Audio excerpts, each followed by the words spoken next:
How to rename a series in Excel. Hi everyone, I'm here to assist you today. Without any delay, let's jump right in. First, open Excel on your device. Then, simply click on the chart where you want to rename. Then click on Chart Design at the top.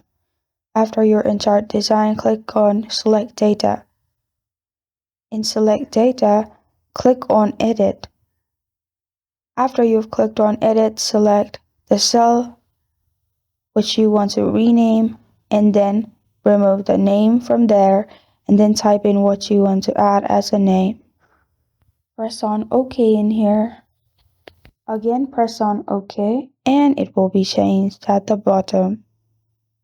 And this is how to rename a series in Excel. Thank you for joining me today. If this video helps you out, please leave a like and subscribe for more. Got a question or want to suggest a topic, comment below. Thank you for watching.